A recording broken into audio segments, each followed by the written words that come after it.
Vocês estão felizes? Mais uma vez, vocês estão felizes? Amém. Estou muito feliz também de poder participar aqui com vocês, queridos.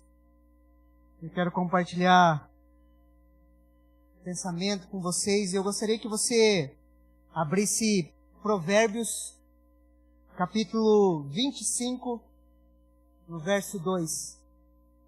Provérbios 25,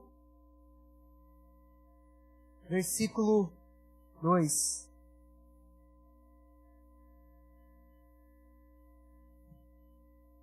Quero usar esse versículo como introdução, queridos.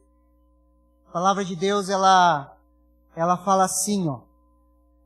A glória de Deus é encobrir as coisas, mas a glória dos reis é investigá-la.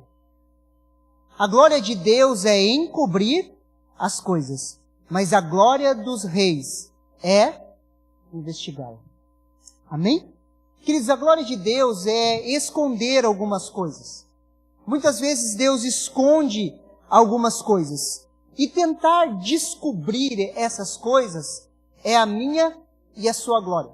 Quando nós buscamos, queridos, entender ou compreender os mistérios de Deus para minha e para a sua vida.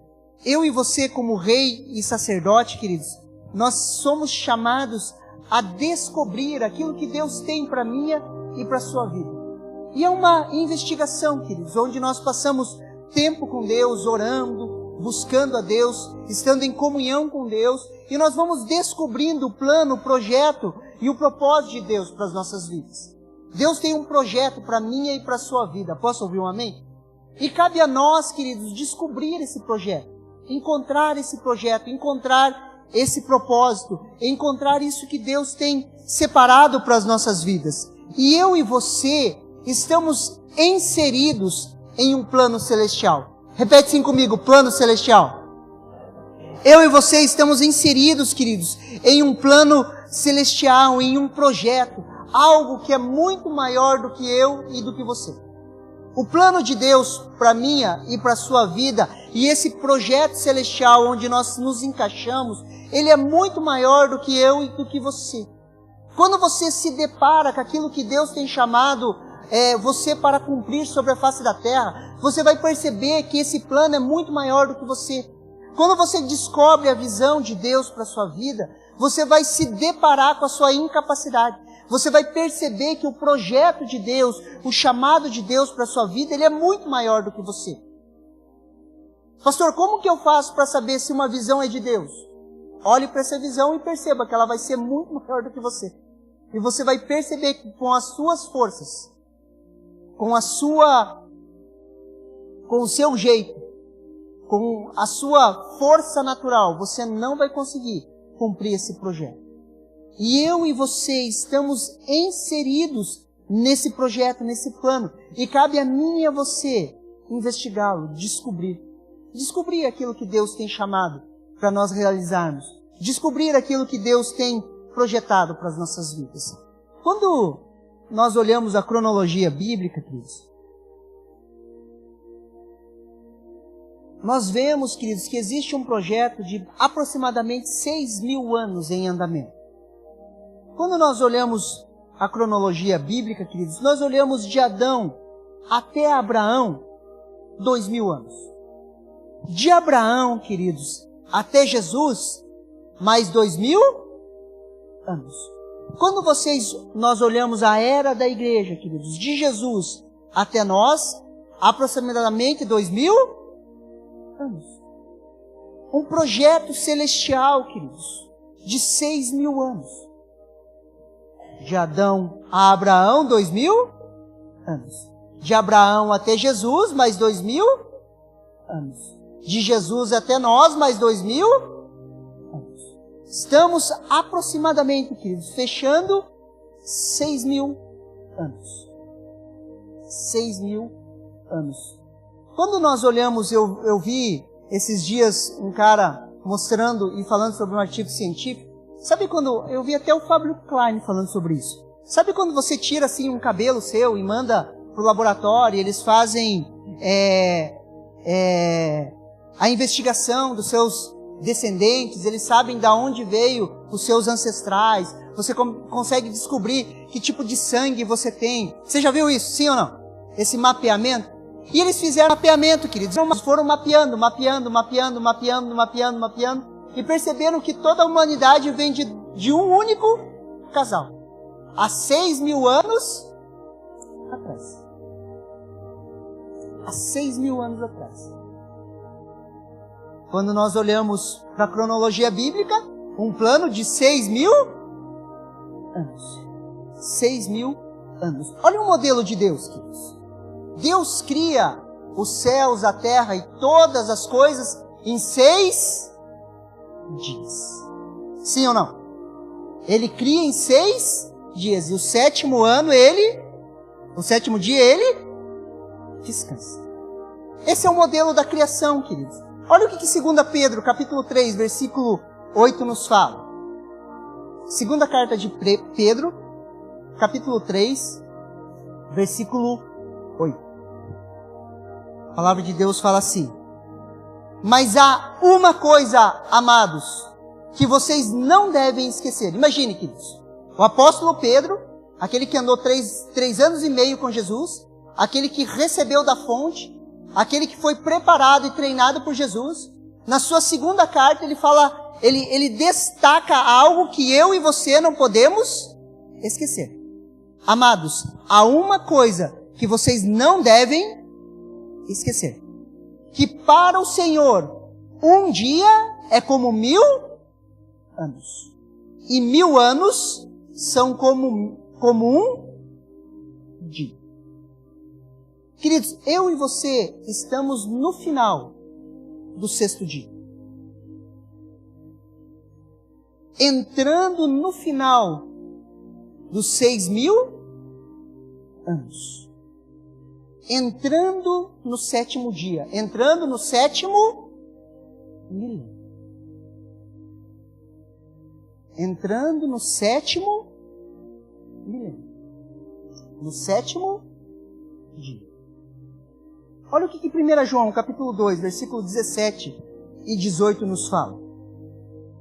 Primeira carta de João, capítulo 2, versículo 17 ao 18.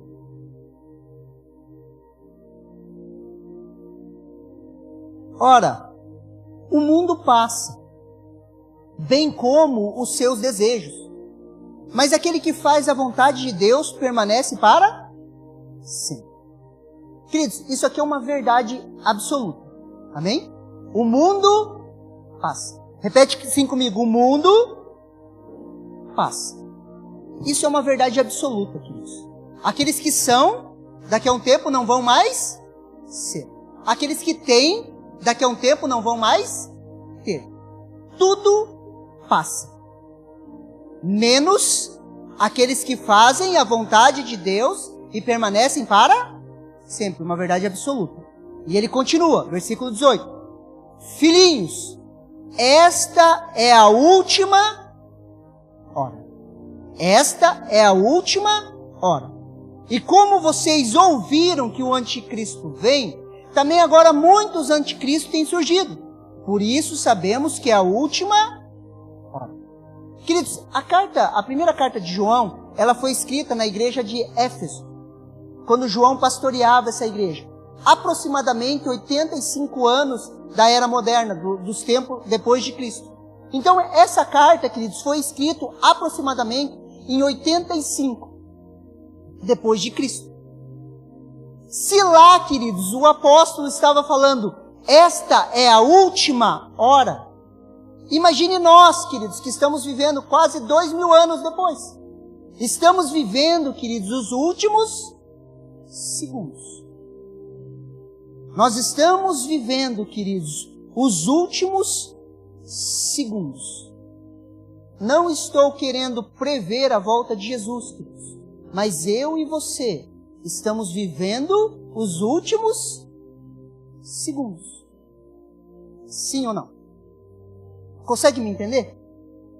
Olha o que Atos capítulo 3, versículo 21 nos fala. Atos, capítulo 3, versículo 21.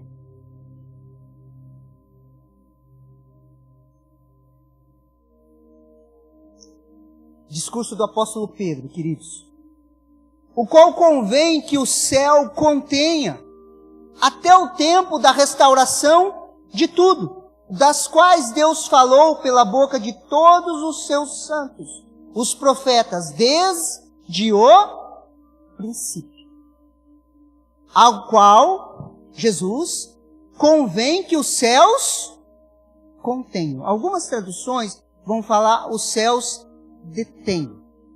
Queridos, Jesus subiu aos céus, está sentado à direita de Deus, e cabe aos céus contê-lo. Enquanto, queridos, existe um grito na face da terra, aonde a noiva e o Espírito dizem, vem. Existe um clamor, queridos, da noiva gritando, vem. Existe um clamor do Espírito gritando, vem. Mas cabe aos céus contê-lo. Para quê? Para que haja restauração de todas as coisas que foram preditas, pré-anunciadas pelos profetas. Queridos, os céus contêm Jesus, enquanto eu e você temos um propósito na face da terra. Trabalhamos para a restauração de todas as coisas. Pastor, você crê que todas as coisas vão ser restauradas? Não, queridos. O reino é completo quando Jesus vem e estabelece. Só que eu e você vamos caminhando e restaurando todas as coisas. Enquanto há um grito da noiva e do Espírito, existe algo que contém Jesus, para que ele não volte, queridos. Existe uma agenda, existe um tempo, queridos, e os céus estão contendo Jesus, esperando eu e você cumprirmos o propósito de Deus para a minha e para a sua vida.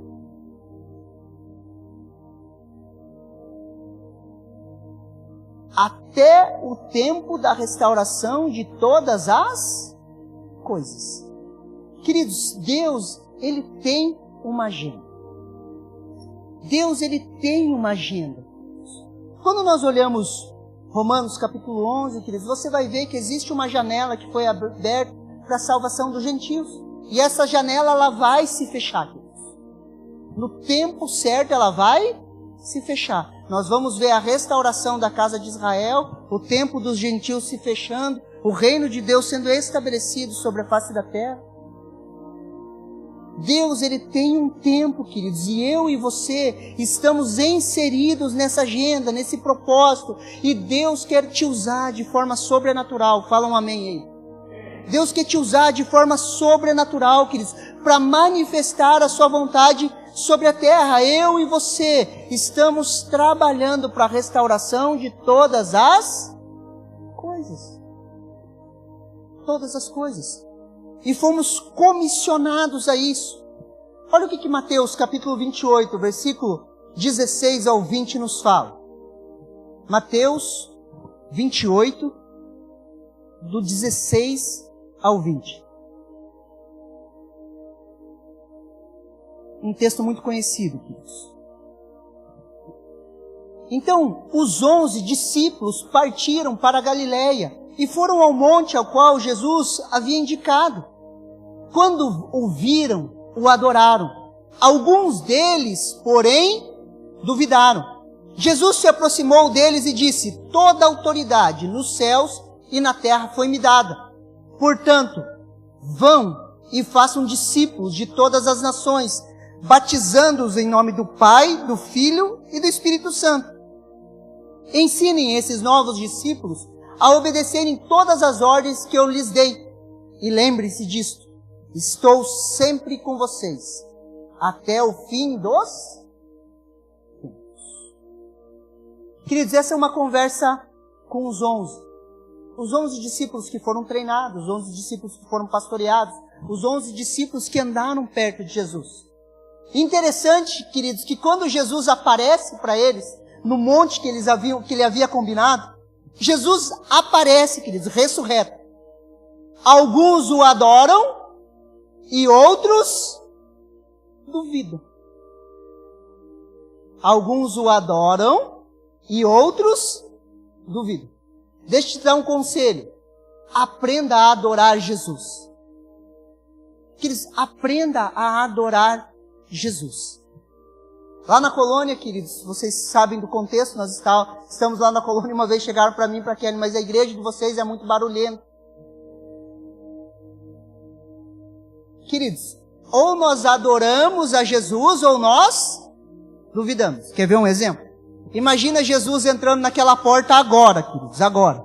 Ele entra pelaquela porta assim, e vem caminhando aqui. Queridos, o que ia virar isso aqui?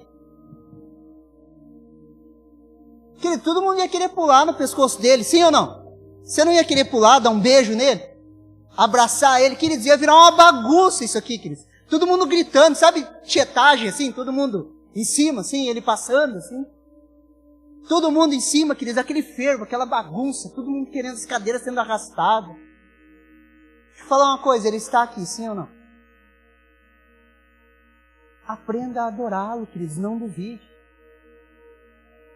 A promessa é que ele estaria conosco todos os dias, ele está aqui. Queridos, ele está aqui. Cabe a nós adorá-lo, ele está aqui.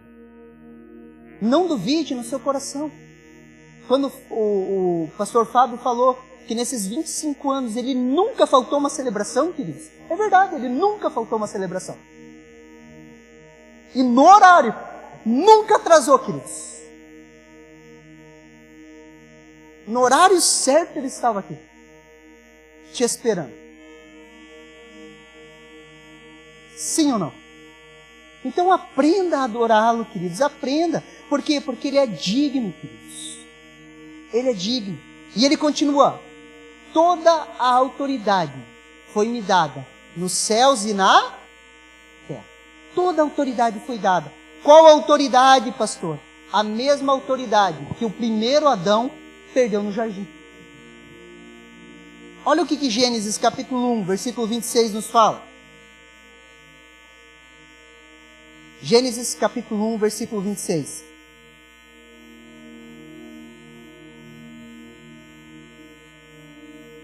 E Deus disse: façamos o ser humano a nossa imagem, conforme a nossa semelhança. Tenha ele domínio. Repete comigo, domínio. Mais uma vez, domínio. Tenha ele domínio sobre os peixes do mar, sobre as aves do céu, sobre os animais domésticos, sobre toda a terra, sobre todos os animais que se arrastejam pela terra. A palavra domínio ali, queridos, é radá. Radá, queridos, na sua primeira tradução, segundo Strong, é governar.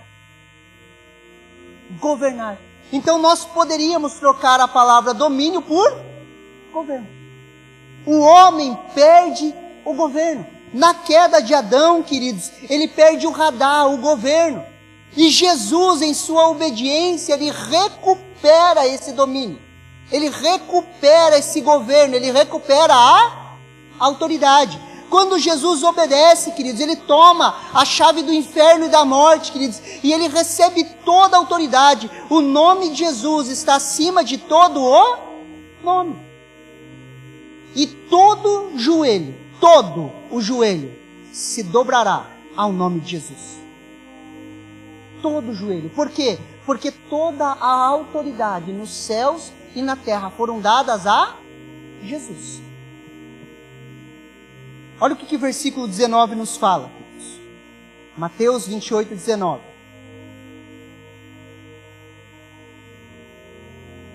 Portanto, vão e façam discípulos de todas as nações, batizando em nome do Pai, do Filho e do Espírito Santo. Portanto, porque toda a autoridade foi me dada, porque eu venci a morte, porque o meu nome está acima de todo nome, vocês vão e façam discípulos. Vão e façam discípulos. Vão e façam discípulos. Eu, Jesus, empodero vocês, envio vocês, para que vocês façam discípulos. Nessa agenda, queridos, eu e você somos chamados para fazer discípulos. Vão e façam discípulos. Queridos, três perguntas eu tenho certeza que Jesus vai nos fazer. As outras eu não sei, queridos. Mas 3 eu tenho certeza. Um dia eu e você vamos estar diante do trono branco, queridos, prestando contas das nossas vidas. Se você é casado, queridos, para o homem, ele vai perguntar, a primeira pergunta: o que você fez com a sua esposa? Ela está menos endemoniada desde o tempo que te conheceu ou endemoniou mais? Primeiro, você desencapetou ela um pouco, levou para mais perto de Jesus? Segundo, o que você fez com seus filhos? Seus filhos são resgatadores de chamado ou seus filhos foram enviados como flecha? Se você não cumpriu o seu propósito, eu não quero pôr um peso nas suas costas, mas já aponto. Se você não cumpriu o seu propósito, queridos, o que acontece? Os seus filhos se tornam resgatadores de chamado. Eles não vão usar a sua vida como trampolim. Eles não vão ser enviados ou lançados como flecha. O que eles vão ter que fazer? Eles vão ter que fazer um balão, voltar, resgatar aquilo que você não fez, para que eles façam, e depois eles possam lançar a próxima geração. Se você não cumpriu o que você foi chamado para fazer, queridos, seus filhos vão ter que ser resgatadores de chamado. 2 perguntas. Terceira: aonde estão os seus discípulos? Aonde estão os teus discípulos?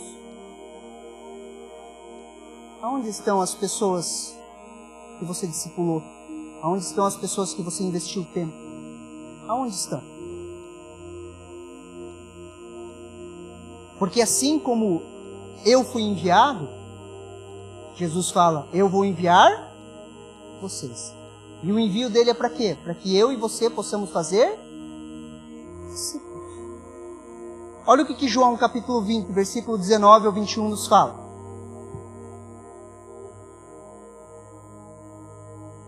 João capítulo 20, versículo 19 ao 21.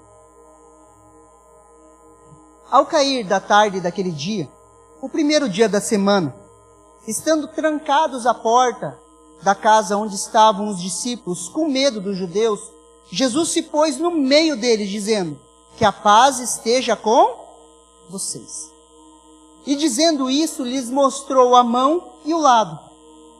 Então os discípulos se alegraram ao ver o Senhor. E Jesus lhes disse, outra vez, que a paz esteja com vocês. Assim como o Pai me enviou, eu também envio vocês.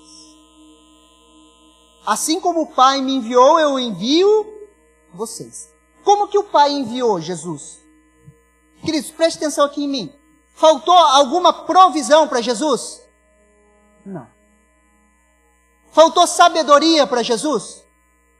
Não. Faltou alguma coisa no ministério de Jesus? Não. Por quê? Porque ele foi enviado pelo Pai. Agora Jesus cumpre o seu projeto, cumpre o seu propósito, toma a chave do inferno e da morte. Toda a autoridade é dada para ele, queridos, é colocada sobre a vida dele. Nos céus, na terra e debaixo da terra. A maior autoridade, queridos, que existe é Jesus. Ele olha para mim e para a sua vida e ele fala o quê? Agora vai. Do jeito que eu fui enviado, eu envio vocês. Deixa eu dizer uma coisa. Se você recebe esse envio, se você toma isso como uma verdade na sua vida, você fala assim, eu vou fazer discípulos.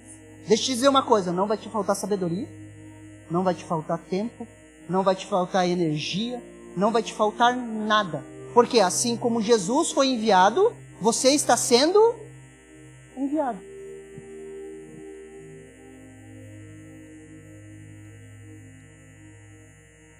Façam discípulos de todas as nações. Façam discípulos. O bastão, ele está nas nossas mãos. Queridos, pensa comigo, 6.000 anos de história. Deus escrevendo a sua história com o ser humano, se revelando. A revelação de Deus é progressiva, queridos, e vem vindo 6.000 anos de história, queridos. E o bastão foi passado de mão em mão. Passou pelos profetas, passou pelos reis, passou pelos juízes, e veio passando, queridos, veio passando. Passou pelos apóstolos, pelos pais da igreja, e agora esse bastão está nas nossas mãos. E temos o privilégio, queridos, de continuar o que os heróis da fé começaram. O privilégio de dar continuidade naquilo que homens e mulheres, queridos, têm feito há mais de 6.000 anos. Olha o que Hebreus capítulo 11, versículo 39 ao 40 nos fala.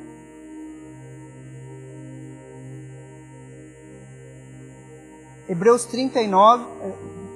11, do 39 ao 40, e daí nós vamos ler Hebreus capítulo 12, versículo 1. E todos esses quem? Todos os heróis da fé descritos em Hebreus 11. E todos esses, tendo tido testemunho pela fé, não alcançaram a promessa, provendo Deus alguma coisa melhor ao nosso respeito, para que eles sem nós não fossem aperfeiçoados. Como uma corrida de bastão, queridos. Até o último chegar, queridos, não acabou. Capítulo 12, versículo 1. Portanto, lembra lá que não é separado, tá, queridos? É uma carta só. Não é porque muda o capítulo que muda o tema, ok?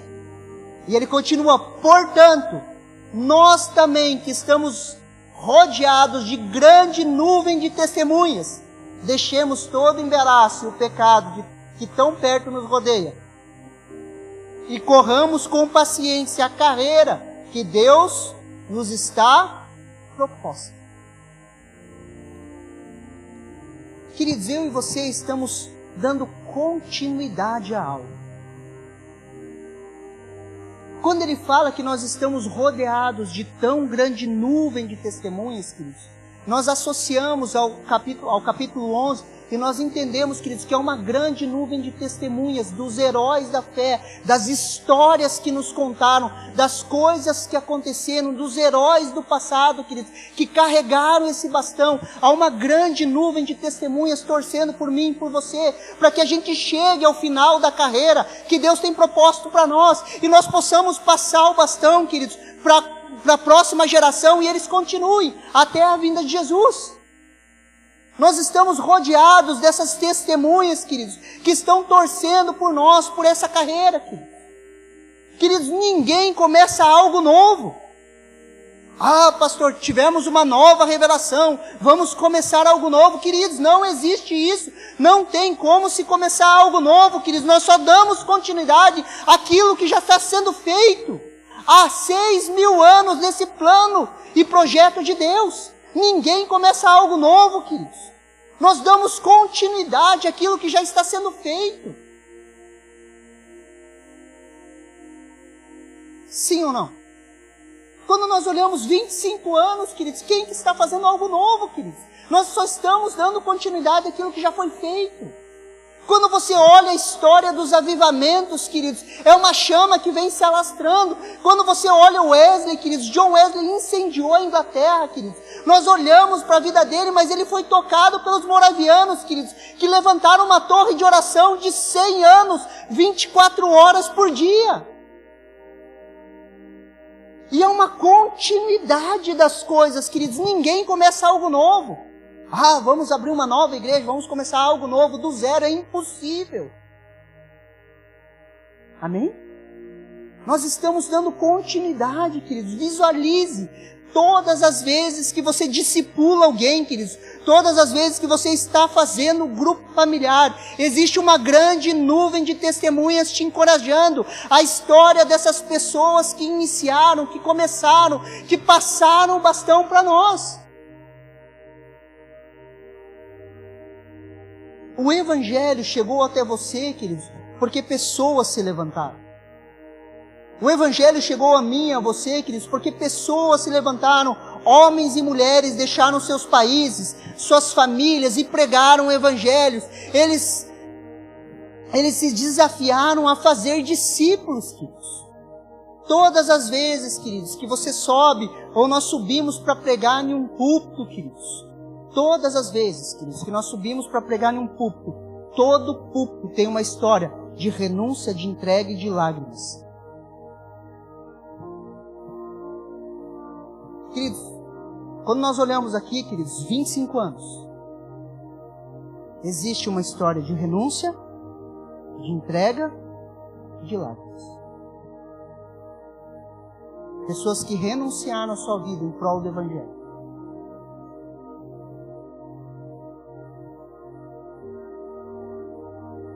Sim ou não?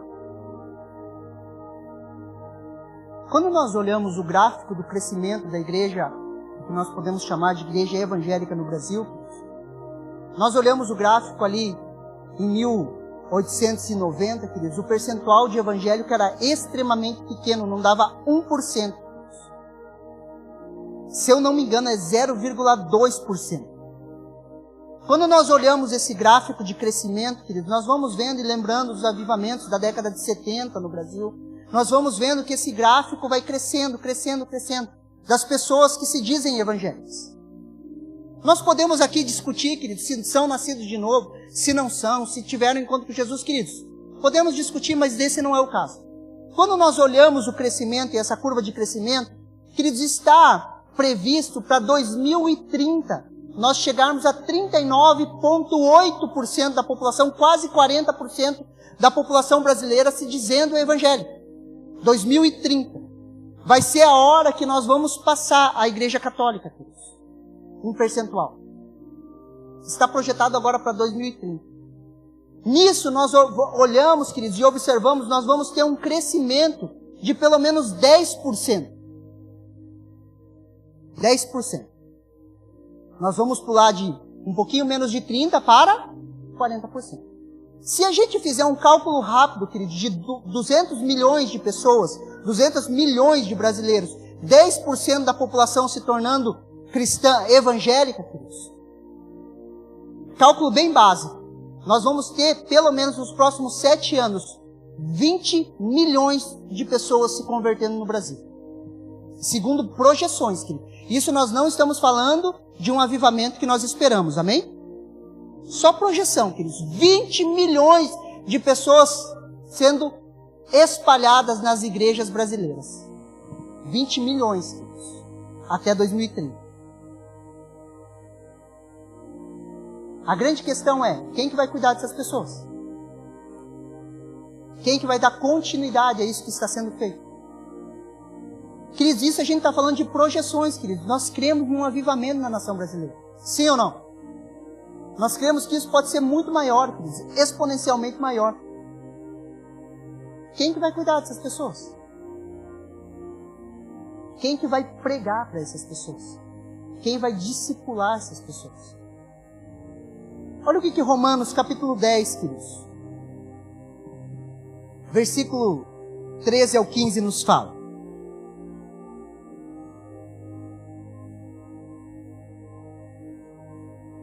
Porque todo aquele que invocar o nome do Senhor será salvo. Como, porém, invocarão a quem eles não... invocarão aquele a quem não creram? E como crerão naquele de quem não ouviram? E como ouvirão se não há quem pregue? E como pregarão se não forem enviados? Como está escrito, quão formosos são os pés dos que anunciam as boas novas. Queridos, nessa noite eu quero te lançar um desafio. Se levante. Não é para você se colocar em pé, é para você se levantar. Se levante. Diga um sim ao chamado de Deus sobre a sua vida, queridos. Não viva para você mesmo. Permita que o Espírito Santo desperte esse senso de missão na sua vida. Queridos, você é um missionário. Fala um amém aí, queridos. Senão a gente acha que missionário é só quem vai para a África, vai trabalhar cozinha. Queridos, nós somos missionários. Nós temos esse chamado, queridos. Você foi chamado para compartilhar as boas novas. Você foi chamado, queridos, para fazer discípulos. Você foi chamado para tocar pessoas, libertar pessoas, restaurar pessoas. Você foi chamado, queridos, para abrir a porta da sua casa para um grupo familiar. Ah, pastor, mas esse negócio de liderança, pastor, eu já me machuquei lá atrás, queridos. Eu já me machuquei lá atrás, eu não quero. Queridos, bem-vindo ao time. Aleluia. Ah, pastor, mas isso aí parece aquele negócio dos 12 lá, pastor. Vai ficar falando para todo mundo. Queridos,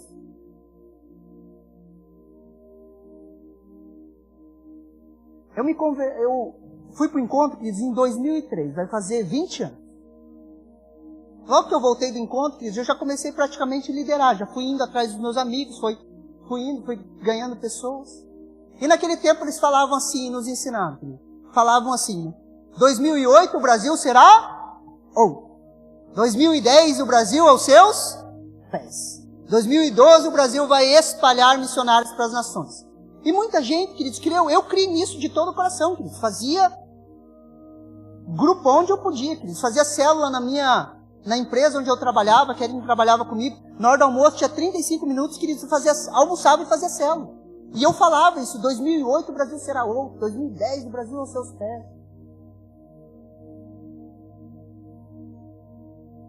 Ganhava gente, buscava gente. Quando nós olhamos para essas coisas, nós jogamos o bebê com a água com o bebê dentro, queridos. Falando, não, isso aí não prestou para nada. Prestou sim, queridos. Prestou sim. Nós precisamos dessa injeção novamente. De falar assim, eu vou fazer discípulos.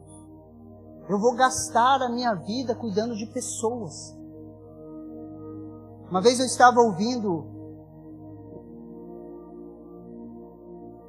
o John Piper pregar, queridos. Uma ministração do John Piper. E o que acontece na igreja americana, queridos, muitas vezes é reflexo. Aquilo que acontece na igreja americana, muitas vezes, queridos, vai acontecer na igreja brasileira anos depois. Amém? Parece que eles estão à frente. Eu já ouvi essa ministração, deve ter uns 12, 13 anos atrás. E o John Piper, ele estava ministrando e ele falava assim, que muitos jovens da igreja, que estavam incendiados e apaixonados por Jesus na igreja americana, trocaram a sua paixão missional em transformar a nação, em tocar pessoas e viver para Jesus, pelo sonho americano. E preferiram viver uma vida de classe média alta americana do que viver para Jesus. Quando ele estava ministrando isso, queridos, diante de Deus que eu orei, eu falei, Deus, não permite que aconteça isso comigo. Eu não quero trocar o plano e o projeto de Deus por uma vida de classe média. Onde eu tenho os meus lazeres, onde eu tenho acesso às coisas do capitalismo, onde eu tenho acesso a muitas coisas, mas eu deixo o senso de missão. Ah, pastor, você está falando que é errado ter as coisas? Não estou falando que é errado. Errado quando as coisas começam a ter. Daí você trabalha, ganha bem, se estabiliza financeiramente e começa a gastar bastante tempo com seus hobbies e lazeres.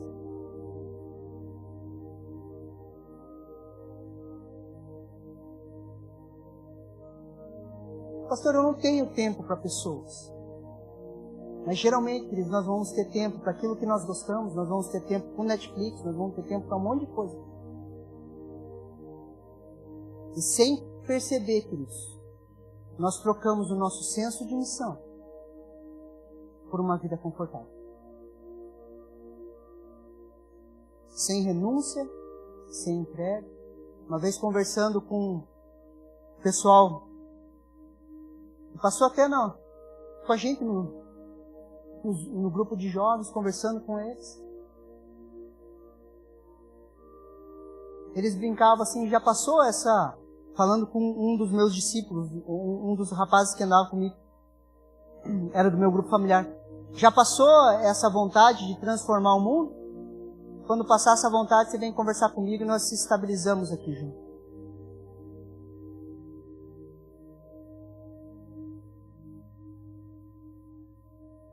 Quando eu ouvi aquilo, eu falei que essa vontade nunca passa. Queridos, nós vamos transformar a nação. Posso ouvir um amém? nós vamos transformar a nação. Por que trabalhamos abrindo igrejas locais, queridos? Porque a igreja local, ela transforma a realidade de onde ela é implantada. Uma igreja saudável, queridos, ela transforma a realidade. Queridos, vivemos para transformar realidades. Sim ou não? Vivemos, queridos, para fazer discípulos. Vivemos para tocar pessoas. Ah, pastor, mas o tema do ano é intimidade. Eu briguei com Deus também com isso. Falei, Deus, mas eu vou falar de novo essa mensagem. O tema do ano deles é intimidade. Deus me falou uma coisa, queridos. Você pode confrontar algumas coisas que nós pensamos. Mas eu quero que você preste muita atenção aqui. Intimidade. Pela intimidade, queridos, nós abrimos mosteiros. E a igreja tentou fazer isso. Vamos nos isolar da sociedade e passar todo o tempo meditando, orando. Sim ou não? E abriram mosteiros, queridos. Tem mosteiros lindos, queridos. No alto de montes e coisas assim. Queridos, não funcionou e não deu certo. A intimidade, queridos, ela é o nosso foco. Ela é a nossa visão até como igreja. É a intimidade. Só que a intimidade, queridos, ela vai nos gerar frutos e vai nos levar a fazer discípulos. Por isso que nós somos sacerdotes, queridos, e entramos na presença de Deus, temos intimidade com Deus. Mas também nós somos reis sobre a face da terra. Tocamos e transformamos pessoas. Tocamos e transformamos realidade. Por isso que a intimidade, queridos, ela toca as nossas vidas. Deus toca as nossas vidas, enche o nosso coração. E nós começamos a tocar pessoas. Pedro, tu me amas? Sim. Apacenta as minhas ovelhas. Se eu amo a Jesus, tenho intimidade com Ele, queridos, isso vai gerar um fruto. E vai gerar um resultado, vai ser algo. Eu vou estar amando pessoas e tocando pessoas. Ame a Deus acima de todas as coisas e ao seu próximo. Uma coisa leva a outra. Por isso que a pergunta vai ser, aonde estão os teus discípulos? Porque o meu amor vai te levar a amar pessoas. E vai ser impossível você ver uma pessoa sofrendo do teu lado e você não encostar nela e falar, vem cá, eu consigo te ajudar. É impossível, queridos, nós termos o coração cheio de Jesus, cheio de amor, queridos, e nós olharmos as pessoas sofrendo ao nosso lado, de passos largos para o inferno, e nós não fazemos nada. E a gente preferir continuar com os nossos hobbies e lazeres, queridos, onde todo o resto está indo a passos largos para o inferno. Não tem como eu ter um estilo de vida, queridos, com os olhos tapados, queridos. Se eu estou cheio de Jesus, não tem como eu vendar os meus olhos, queridos, para a realidade das coisas que estão ao meu redor. É impossível, queridos.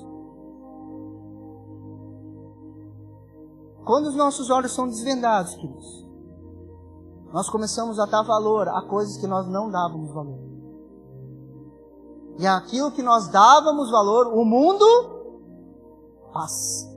Sim ou não? O mundo passa. Querido, já viu foto sua de 15 anos atrás? Você não achava que você era o bichão?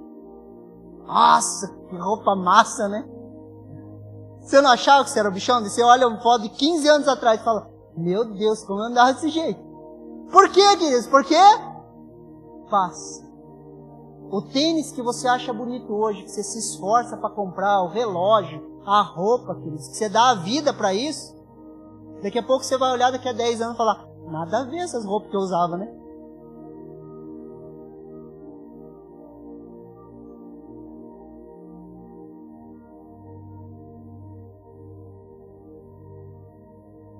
Aonde estão os teus discípulos? Isso não passa. Pessoas aqui foram discipuladas. Você sabe que não passa. Não passa a ponto que o dia que você estiver com Jesus vai ser o quê? Você vai estar perto das pessoas que te tocaram. Que transformaram a realidade da sua vida. Que se permitiram serem usadas por Deus. Queridos, se homens e mulheres não tivessem se levantado há 25 anos atrás e dito, vamos fazer uma nova história. Vamos dar continuidade àquilo que Deus tem nos dado. nós não estaríamos aqui? E daqui a 25 anos, querido, se a gente deixar o bastão cair, não vai ter continuidade. Só que se a gente continuar discipulando pessoa por pessoa, daqui a 25 anos, nós vamos poder comemorar e olhar para trás e falar, valeu a pena. Pessoas estão sendo tocadas. Você recebe essa palavra no seu coração? Gostaria de convidar a equipe de louvor a vir aqui para frente. E eu queria te convidar a você se colocar em pé. Enquanto eles se preparam aqui, queridos, para nos ministrar mais uma canção, eu gostaria que você tirasse um tempo para falar com Deus. Nós queremos orar ainda por você.